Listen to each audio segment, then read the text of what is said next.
All right, I want to welcome on my next guest. We got Tim Murray, host at VSiN Las Vegas, betting, props, futures, everything.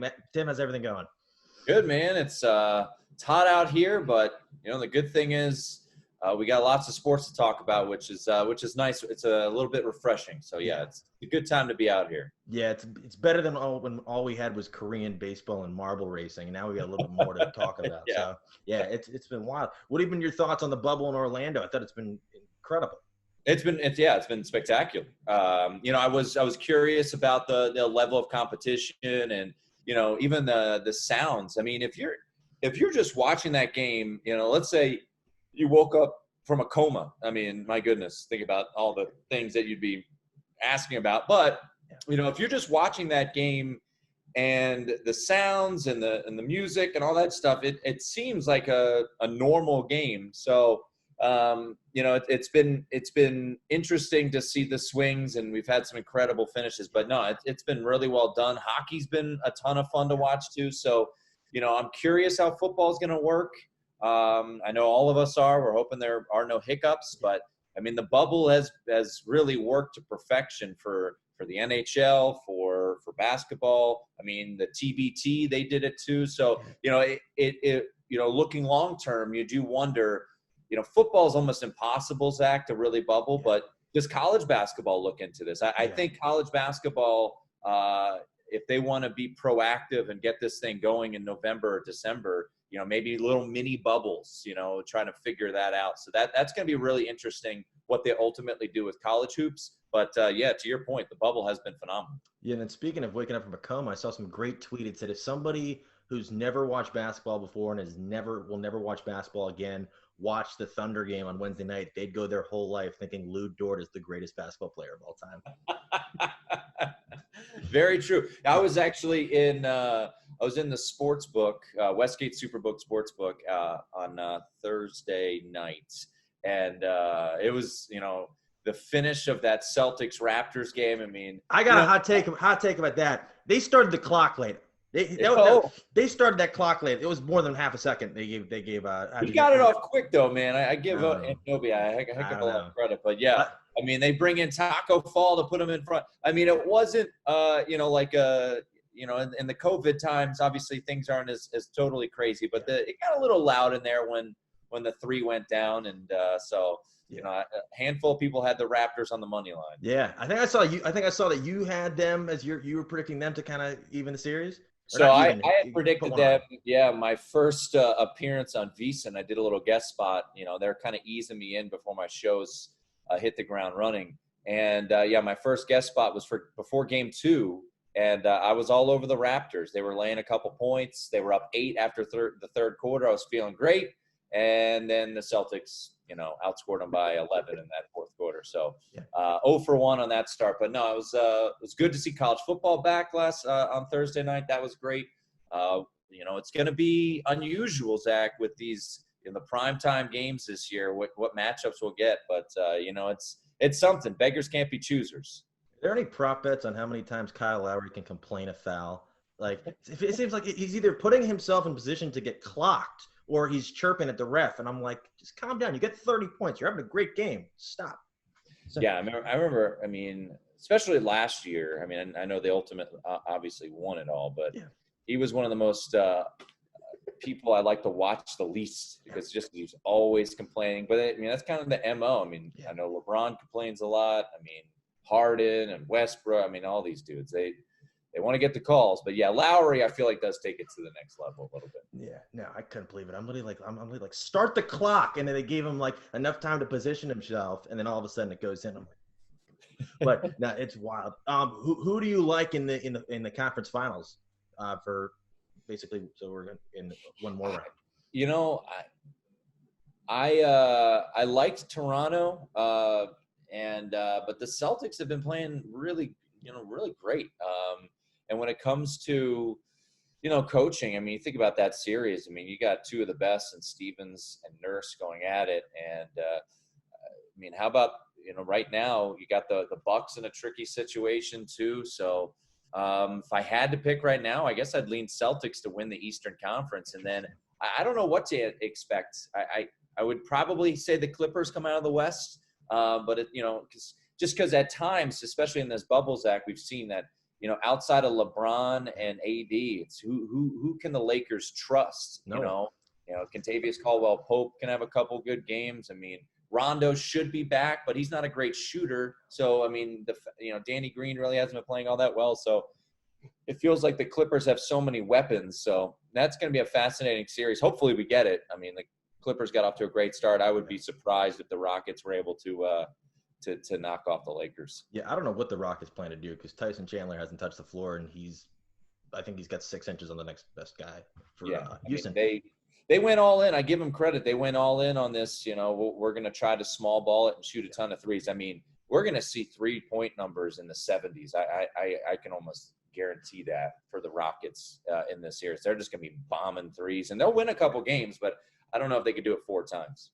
I was really rooting for a OKC Miami finals, and the ratings would have been horrible. But yeah, there's no doubt. No, it would have been Sam Presti and Spoelstra would be the biggest names on Twitter every night. But no, that's interesting. And then for football, if you had to bet, do you think they make it to 17 weeks? I do. I do. I think the NFL is gonna power through. That's just my hunch. I don't know what to think about college football right now because a lot of these campuses are getting shut down. I mean, I think at the end of the day, for college football, we're not naive, right? We understand the business that college football is. Even without fans, there's still the television contracts are going to bring in some money. So, I basically said, look, the best way for this thing to work, it worked all summer, was to bubble the football teams, go virtual. If they're virtual, if the players are virtual and the students are virtual, then, I don't see what why not try that out? So we'll see what ultimately happens. But answer your question, though, I really do think we'll get 17 weeks of the NFL. That's my hunch. I think they're going to power through it. Who's like the most obscure random quarterback that is going to be added to a team that you're excited to see this year?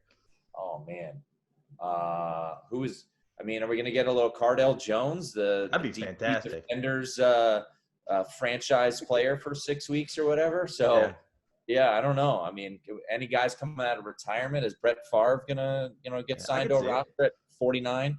Yeah, no, that'd be fantastic. Or get some Charlie Whitehurst in there, Brunell. I feel like Brunell still got it, but it'd be interesting. Charlie Whitehurst, clipboard Jesus, man. Let's get him back out there. Get him on the sidelines. Chase Daniel's about to he's gonna have the best year of his career. Might finally make that salary look like he's underpaid. So right? Yeah, no, that's interesting. And then, so what about for some futures for the NFL? Are there any over-unders you've been seeing for win totals that you're like, there's no way they're touching that? Let me pull up some right now. I know I saw Washington 5.5, and that's not happening. Yeah, I mean, the only thing about Washington that I'm curious about is, what are they going to do? Their defense could be, end up being really, really strong. Yeah. So, but yeah, I tend to agree with you on that one. Looking at you, so I mean, you have some big numbers out there. Kansas City's over/unders 11.5 with I'm looking at FanDuel right now with, the over being juiced at minus 125. I think this is going to be a bit of a square play, Zach, but I like the fact that, you look at a team like Buffalo, I'm looking at 8.5. Interesting. I'm not a huge Josh Allen believer, but, I think they've got a legit shot to win that division. You think about all the talent that they have on that squad. So, that's a team that's intriguing. The Colts, I'm high on the Colts. I think the Colts, nine for them. Yeah, I bet them at 2-1 right before Phillip Rivers signed. I think they're going to try to run the ball heavy. This is also not really going on a limb, but I think Jonathan Taylor has a really good shot of winning Offensive Rookie of the Year. I think he's like 9 or 10-1. I've seen some people like Cam Akers to win Offensive Rookie of the Year out in Los Angeles. You spend a second-round pick on a running back, Zach. I mean, he's going to get the ball quite a bit. So, I would say the Colts, I would double down on the Colts at 9. I like the over there. And the Bills, I would go over 8.5 there. So those are two that are kind of intriguing. The one really sticks out to me. I've been hearing a lot of people hyping up Detroit. And that's like kind of like a team that, like, if you don't know anything, like, you can't really hype up Detroit. And they're sitting that's a 6.5, and a lot of people really like them this year because they think the offense. I think Patricia, maybe his job might be on the line. The defense is gonna be hard. They got Akuda, and I couldn't tell you another person on the defense.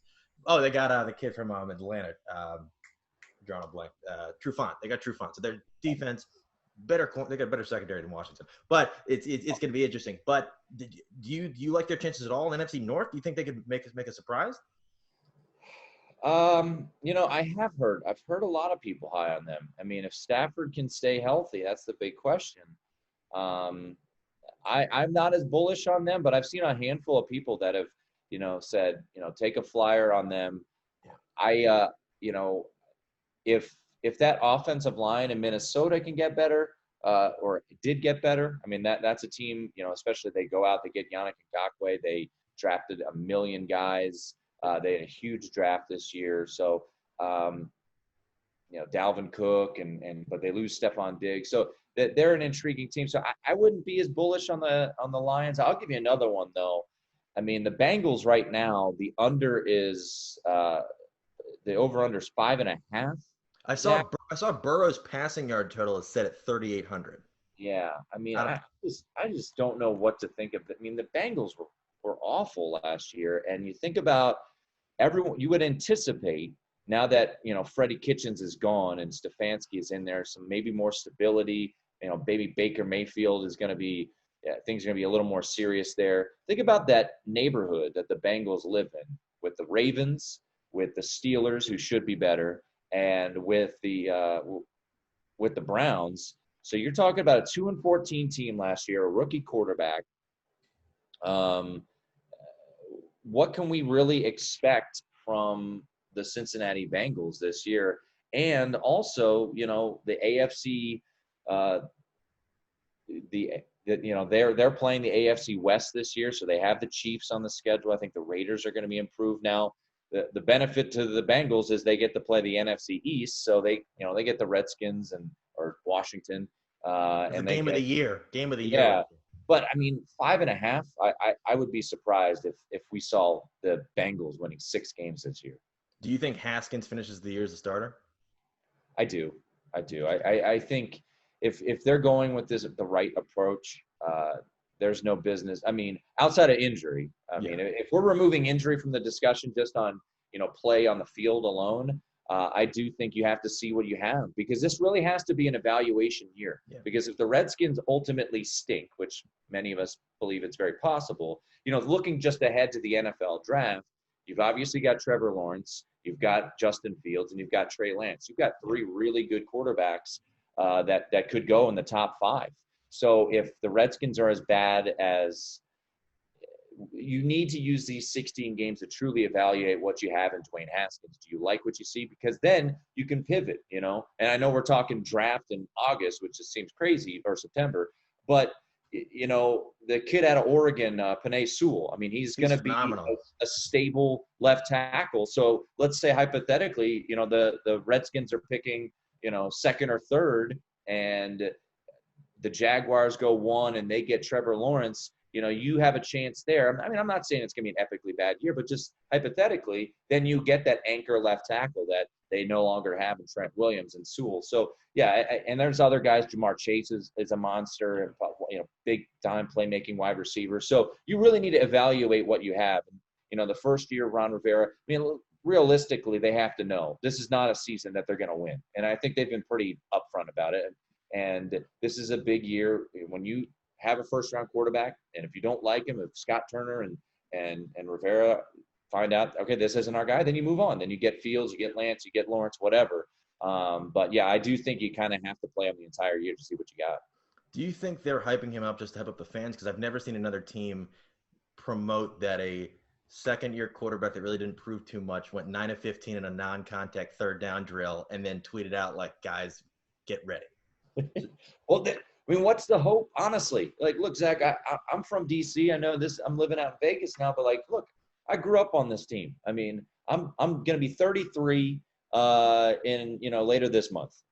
What is this team? What has this franchise given me? I mean, that I can remember. Really nothing, right? I mean, they're the only franchise in the NFL that has not won 11 games in a season. 11 or more games since 1991, since their last Super Bowl season. Think about that. I mean, every other team has successfully had an 11-win season. Yes, the Browns even had one. I think it was just one, but still. So they've got to hype up. And with everything that's going on with the owner, with the name change, I mean, there is no real hope right now. So you've got a young quarterback with local ties. Yeah, you gotta build that bad boy up. So tweet out as many videos as possible, throwing I would just every day find a, Haskins to McLaurin just touchdown. And then I would also show Chase Young just doing anything, like just breathing. So they need to do things to build up hope and prosperity with this franchise.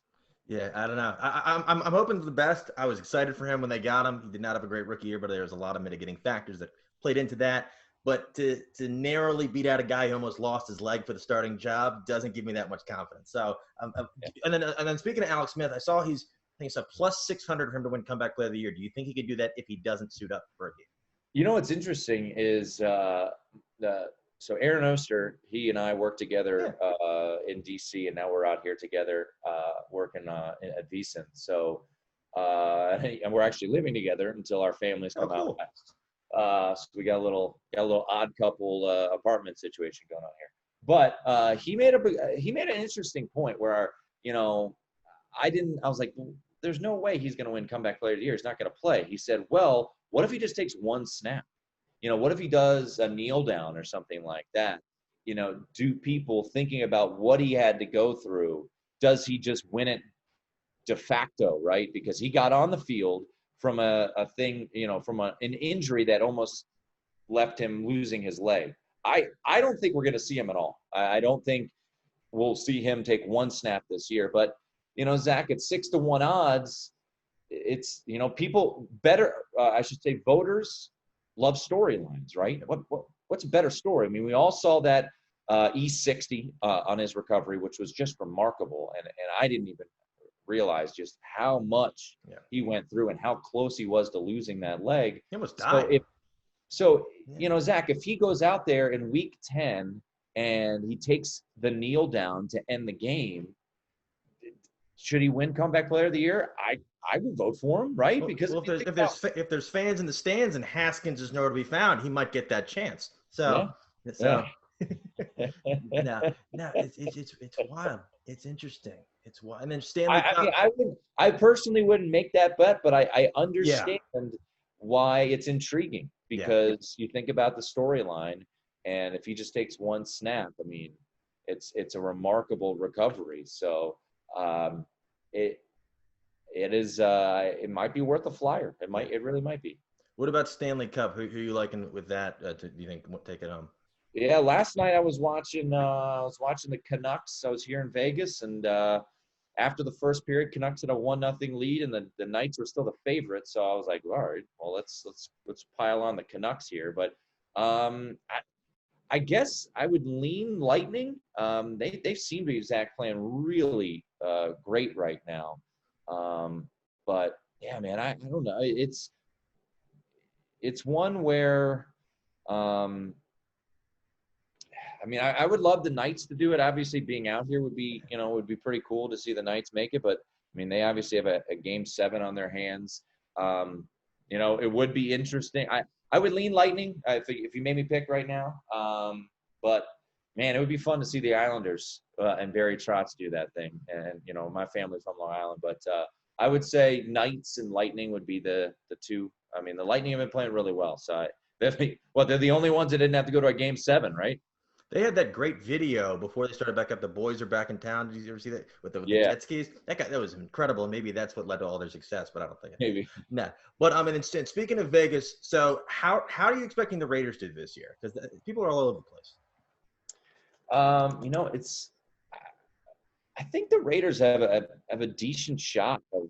I mean, they're not going to win the division, obviously. I mean, well, I guess I can't say obviously. You can never know, right? If Peterman, this is my hot take for the Raiders.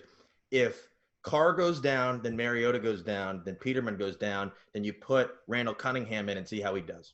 Oh, okay. So that's out there. I like it. I like it. they've been talking up Derek Carr quite a bit. Now once again he's very biased, but I heard his brother David Carr. He was on Dan Helly's podcast talking about this offseason and what it's meant to him, and how hard they've been working, and they were apparently before official practices came back, they were meeting at parks around Las Vegas and really having full on like 7-on-7, 11-on-11 type of work. So I mean the question to me is, are the wide receivers good enough? Because they have a lot of youth on that wide receiver core. So I saw Tyrell Williams is out for the year.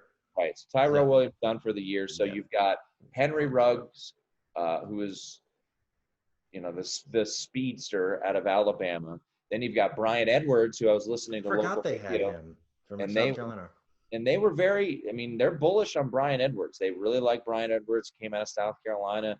Gives Hunter Renfrow maybe that slot.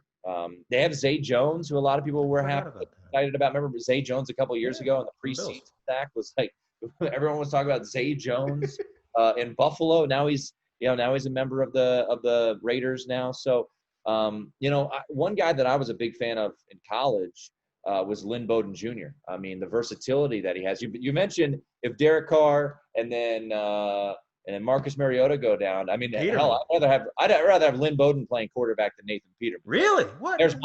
There's my hot take. No, Peterman, he's electric. You don't know who he's throwing to. He doesn't know who he's throwing to. I think he's thrown more completions to the other team in his NFL career. Maybe they should just shoot him up on the away side, and maybe that'll help him in there. I don't know. Yeah. They just restructured his contract instead of cutting him today, which I think is fantastic. But Gruden likes him. I don't know. That would be story of the year. That's comeback player of the year. Sorry, Alex Smith. Peterman throws more completions than picks. He's winning. It's over. But no. And then Darren Waller just got that big contract, and you also have Jason Witten coming in. So I think they're an interesting mix. Yeah, it's interesting. And then they're. I was a little bummed out. I had a future on Josh Jacobs. We must have talked about offensive rookie of the year a million times last year on the Daily Line, and I was all over Jacobs, and he was going to win it, and then he got hurt at the end of the year. So old Kyler comes in, he takes the award. But yeah, they got some talent, man. They got some young, exciting talent. I mean, Lynn Bowden. If you guys, I don't know how many people watched. I think it was the Belk Bowl, Kentucky. I forget who. I think they were playing Virginia Tech. Go watch those highlights. This dude was. I mean, he just every time he got the snap, he was running the ball, and it was an unbelievable one of the best bowl games last year. So he's got some electric tendencies. So they got some players. I mean, I'm not a huge Derek Carr fan, but he could put up some numbers. I mean, it wasn't that long ago that he led them to a 12-4 season, and they got that big contract. So I think this is a big year for him. I've always anticipated that the Raiders would, I thought that would happen this year with 2 first-round picks, that they'd maybe try to package up and get Tua or something like that. But they're sticking with Derek Carr, so I think this is a big year for him. And outside the Chiefs, you could say the Raiders are arguably the second best team. I mean, you can make an argument for it. Yeah. And you get an extra playoff spot this year, so. I think they're going to be in that 8-8, 9-7 sneak into the playoff range. And I think I saw Josh Jacobs. They had him sit at over under 1,200 for rushing. What are your thoughts on that? Yeah, I mean, as long as he stays healthy, I mean, he is a phenomenal all-purpose back. Yeah. So, he's a guy that certainly I think could have. I mean, last year before he got hurt. I mean, he only played – so you said it was 1,200. Last year, he played 13 games and had 1,150 yards. Yeah. So, I mean, things being equal, you think he would be right there again. So, I would take the over. I think Josh Jacobs is poised for another big-time season. Yeah, so I just got one last question for you. Do you have a bold prediction for the NFL season? Bold prediction for the NFL season. The Jaguars will win all of one game. That's it? Really? That's it. One game. Interesting. That's one game. Wow. Is Mercedes Lewis? Is he still there? No, he's on the Packers. I don't know. They've gotten rid of everybody. I mean, Who do they have still on that team? I mean, I think what they should do, this is my idea I brought up the other day, it's not going to happen. Leonard Fournette's no longer there. He's in Tampa, but his brother has a very similar last name, very similar last name, but even more similar first name. His brother's name is Leonard. They both played at LSU. They both played running back. They both wore 27. If they sign him, the fans can keep their jerseys. I like it. Yeah. Plus, with Raquel Armstead getting COVID, he's on the COVID list for the second time, which is terrifying. I don't know who else they're going to get. MJD, I don't know if he still got it, but it's going to be interesting. Yeah. But this, I mean, I know everyone is enamored by Gardner Minshew, but that's my bold. One win. Won't go winless, but they got one win, and then Trevor Lawrence will be a Jaguar in 2021. Interesting. And it's for people that aren't already following you on social media, how can they find you? Yeah, at Tim Murray. That's the number one, then my name, and you'll get stupid stuff like gambling advice. Not advice. I throw out my plays, and you can fade me all you want. It might be the smart thing to do, but yeah. And then we're up and running here in Vegas. Week 1 of the NFL season. Every weekend, you can catch me on VSiN from 9 to noon Pacific, noon to 3 Eastern time, and I'll make sure everyone knows SiriusXM 204 and then VSiN.com. So but when all's said and done, Zach, you just go to Twitter. Everything you need to know is on Twitter at Tim Murray. Is it hit you that football's starting up yet or no? So Thursday night, and I'm not sure when you're going to post this, but I was sitting in the sports book and I had some action on a college football game, and I'm like, it's here. I think this weekend, Labor Day weekend, it's going to start to feel a little bit more normal. That it's getting close. But I mean, I had a fantasy draft. I'm sure you've had a fantasy draft, and all your viewers have had fantasy drafts, and even that didn't really. No, it hasn't clicked. It still hasn't clicked yet. You pick the players, but then it's like, well, is this really going to happen? But ready or not, Thursday night we're going to have some NFL, so that's a great thing. But I think this weekend will help. I think Labor Day night, it's not your marquee huge matchup, but still you have Navy and BYU, two known commodities, especially in the group of 5 ranks. So I think Monday night you'll be like, okay, yeah, all right, I know both these schools. I know what's going on here. So I think Monday night people will start to kind of say, man, NFL is on Thursday. Yeah. No, it's gonna be, and then you see Brady in red, and I'm like, what the hell is going on? Yeah, that's gonna be. Yeah, think weird. About that. That hasn't sunk in until we haven't seen the preseason game. You can see all these workouts all you want, and I'm sure I don't know if you play Madden. I haven't played Madden, but but that first Sunday when you get the Buccaneers and he's on the Bucs, that's gonna be bizarre. Yeah, it's gonna be you're gonna think, hey, something's not here. But this has been a lot of fun. So I just wanted to thank you again for taking time. Man. This has been awesome. Glad you get the new gig. Sounds awesome. I can't wait for football to start. Basketball, hopefully the Celtics can get back on a roll. That was a BS call in the Raptors game last night. But if you watch it on slow-mo, they took about a 0.6 seconds before they clicked go on the shot clock. So I don't know. Yeah. I don't know if they can rescind that. You're up 2-1 though. You're up 2-1, Zach. I'm concerned though. That's the thing. Now they've got a confidence going. Apparently, Fred VanVleet's been telling his kids to watch out, and they don't know what's going on. But no, but appreciate it again. Thank you again. This has been a lot of fun. Absolutely, man. Anytime.